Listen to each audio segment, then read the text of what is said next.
नमस्कार। प्रादेशिक समाचार के साथ मैं पूनम करकेट्टा। पहले मुख्य समाचार। प्रधानमंत्री नरेंद्र मोदी और मॉरिशस के प्रधानमंत्री प्रविंद जगन्नाथ ने भारत सहायता प्राप्त सामाजिक आवास इकाइयों की परियोजना का किया अनावरण। देश में कोविड के खिलाफ जारी जंग में टीकाकरण अभियान तेज गति से जारी। अब तक 160 करोड़ से अधिक टीके लगाए गए।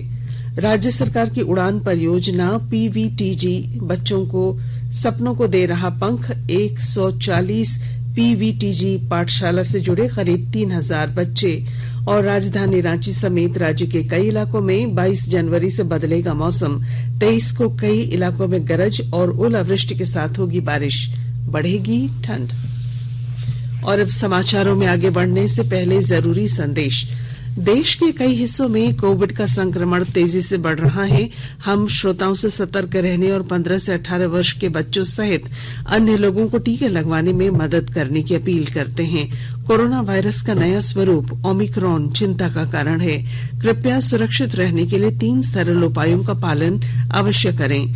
मास्क पहने, 2 गज की सुरक्षित दूरी बनाए रखें, हाथ और चेहरे की सफाई का विशेष ध्यान दें।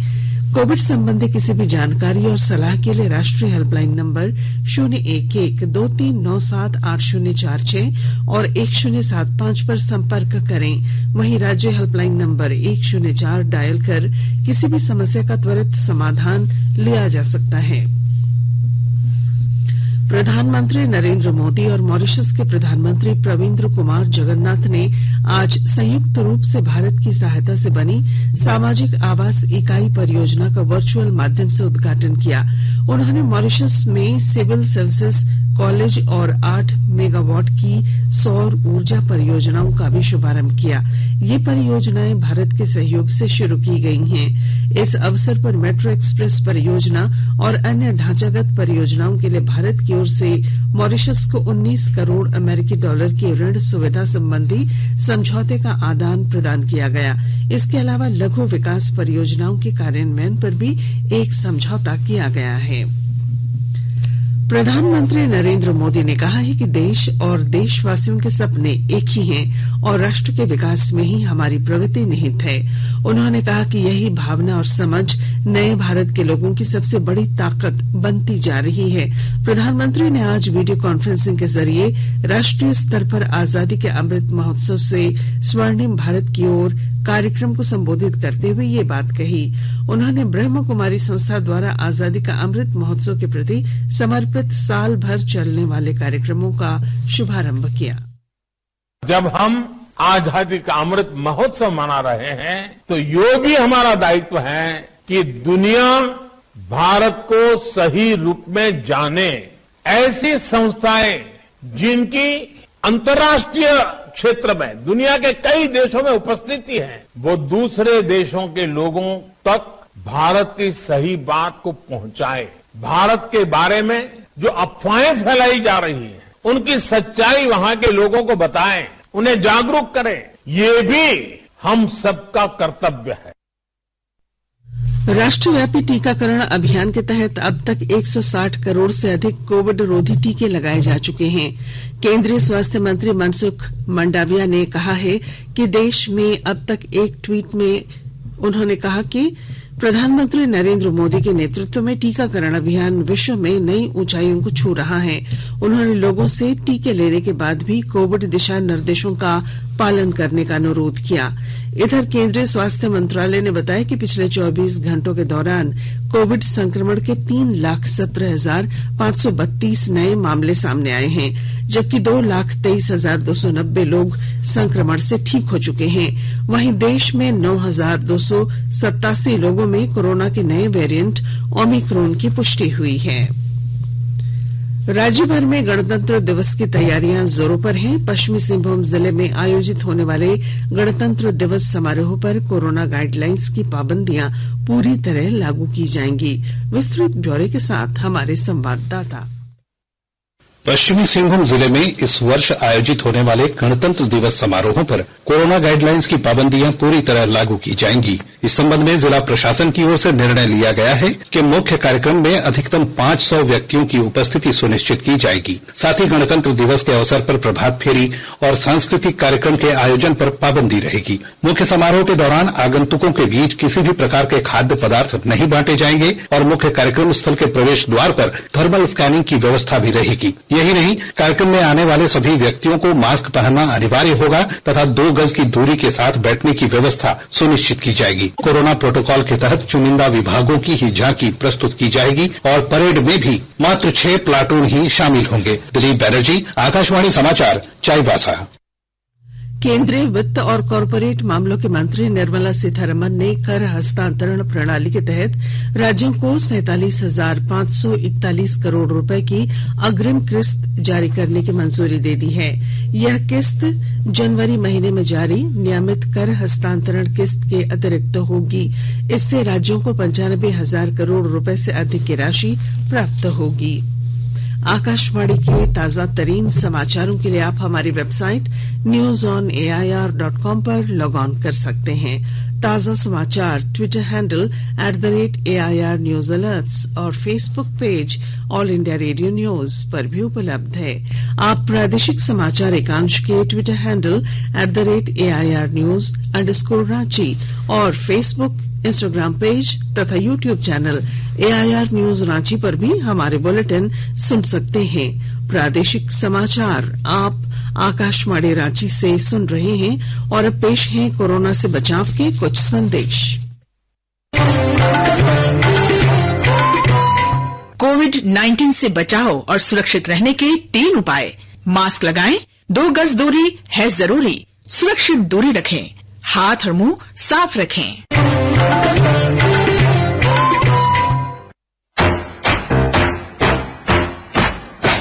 चलो मिलकर एक शुरुआत करें, चलो एक फैसला आज करें, मास्क नहीं तो ठोकेंगे, कोरोना को रोकेंगे। चलो एक वादा करते हैं, चलो एक वादा करते हैं, मास्क नहीं तो ठोकेंगे, कोरोना को रोकेंगे। भारत सरकार द्वारा जनहित में जारी। प्रादेशिक समाचार में आपका फिर स्वागत है।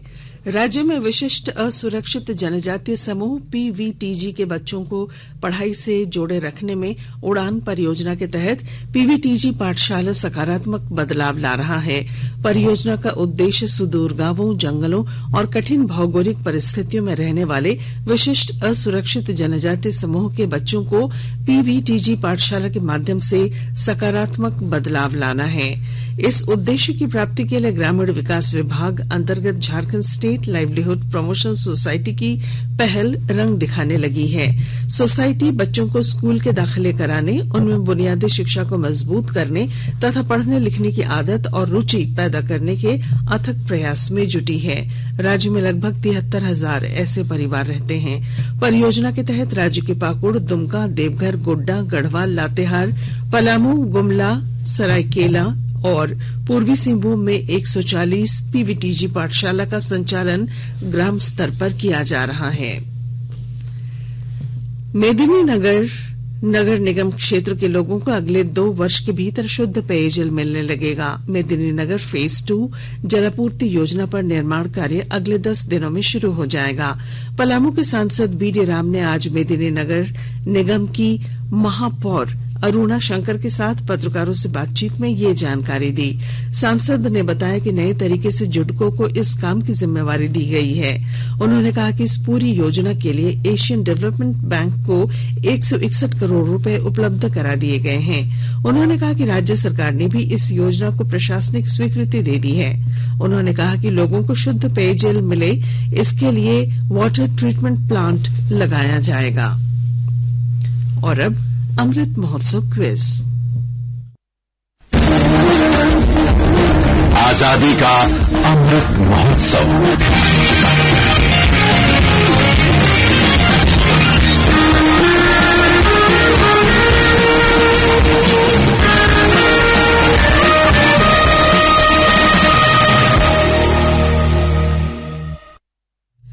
देश के 75वें स्वाधीनता दिवस समारोह के उपलक्ष्य में आजादी का अमृत महोत्सव के अंतर्गत प्रादेशिक समाचार एकांश आकाशवाणी रांची द्वारा स्वाधीनता संग्राम और उसके गौरवशाली इतिहास पर 18 अगस्त से साप्ताहिक अमृत महोत्सव क्विज का शुभारंभ किया गया है। यह क्विज प्रत्येक बुधवार शाम 7 बजे प्रसारित होने वाले प्रादेशिक समाचार में शामिल किया जा रहा है। अमृत महोत्सव क्विज में आकाशवाणी समाचार रांची के साथ सेंट्रल कोलफील्ड्स लिमिटेड और मिशन ब्लू फाउंडेशन सहयोगी के रूप में शामिल है। 19 जनवरी यानी कल के क्विज में हमारा प्रश्न था, स्वतंत्रता संग्राम के दौरान किस राष्ट्रीय नेता को होम रूल आंदोलन के सिलसिले में रांची में नजरबंद रखा गया था। इसका सही जवाब है मौलाना अबुल कलाम आजाद। इस प्रश्न का सही जवाब भेजने वालों में से आज की लकी विजेता हैं ग्राम बजोवर, पोस्ट नवाडीह, दमोल, जिला चतरा की शिवानी कुमारी। शिवानी जी, आपको बहुत बहुत बधाई। आपको आपका ई प्रमाण पत्र और पुरस्कार जल्द भेजा जाएगा। जागो ग्राहक जागो, जागो ग्राहक जागो। आजादी का अमृत महोत्सव के लिए सभी उपभोक्ताओं को शुभकामनाएं। हॉलमार्क सोने की शुद्धता सुनिश्चित करता है। हमेशा हॉलमार्क वाले सोने के आभूषण खरीदें। उपभोक्ता किसी भी शिकायत के लिए कृपया राष्ट्रीय उपभोक्ता हेल्पलाइन टोल फ्री नंबर 14404 पर संपर्क करें। उपभोक्ता मामले विभाग, भारत सरकार द्वारा जनहित में जारी। जानो अपने अधिकारों को, अपने हक पहचानो, बेईमानों को सबक सिखाओ, ग्राहक अब तो जागो। जागो ग्राहक जागो, जागो ग्राहक जागो।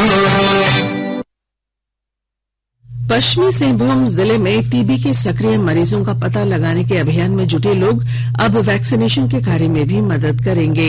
पिरामल हेल्थ की ओर से स्वास्थ्य विभाग के साथ मिलकर जिले में यक्ष्मा मरीजों का पता लगाने के लिए जागरूकता अभियान चलाया जा रहा है। जिले के उपायुक्त अनन्य मित्तल ने आज जागरूकता वाहनों को हरी झंडी दिखाकर रवाना किया। उन्होंने बताया कि ये जागरूकता वाहन जिले में चल रहे कोविड-19 टीकाकरण कार्य में भी मदद करेंगे। एएफसी 20वीं महिला एशिया कप फुटबॉल प्रतियोगिता आज से शुरू हो रही है। मुंबई में भारतीय टीम शाम 7:30 बजे ईरान के साथ खेलेगी। 18 दिवसीय इस प्रतियोगिता में 12 टीमें कुल 30 मुकाबले खेलेंगी। राजधानी रांची समेत राज्य के विभिन्न इलाकों में 22 जनवरी से 3 दिनों तक बारिश होने की संभावना है। मौसम विभाग के अनुसार 22 जनवरी को झारखंड के उत्तरी इलाकों में बारिश होगी। वहीं कई इलाकों में वज्रपात के साथ ओलावृष्टि भी हो सकती है। इसे लेकर येलो अलर्ट जारी किया गया है। इसके तहत राज्य भर में ओलावृष्टि के साथ बारिश की संभावना है। बारिश के बाद तापमान में ज्यादा गिरावट नहीं होगी, लेकिन लोगों को ठंड का एहसास होगा। वहीं सवेरे और शाम कोहरा छाए रहने की भी संभावना जताई गई है। और अब बुलेटिन के आखिर में मुख्य समाचार एक बार फिर। प्रधानमंत्री नरेंद्र मोदी और मॉरिशस के प्रधानमंत्री प्रविंद्र जगन्नाथ ने भारत सहायता प्राप्त सामाजिक आवास इकाइयों की परियोजना का किया अनावरण। देश में कोविड के खिलाफ जारी जंग में टीकाकरण अभियान तेज गति से जारी। अब तक 160 करोड़ से अधिक टीके लगाए गए। राज्य सरकार की उड़ान परियोजना पीवीटीजी बच्चों के सपनों को दे रहा है पंख। 140 पीवीटीजी पाठशाला से जुड़े करीब 3000 बच्चे। और राजधानी रांची समेत राज्य के कई इलाकों में 22 जनवरी से बदलेगा मौसम। 23 को कई इलाकों में गरज और ओलावृष्टि के साथ होगी बारिश, साथ ही बढ़ेगी ठंड। और इसके साथ ही आकाशवाणी रांची से प्रादेशिक समाचार का ये बुलेटिन समाप्त हुआ। नमस्कार।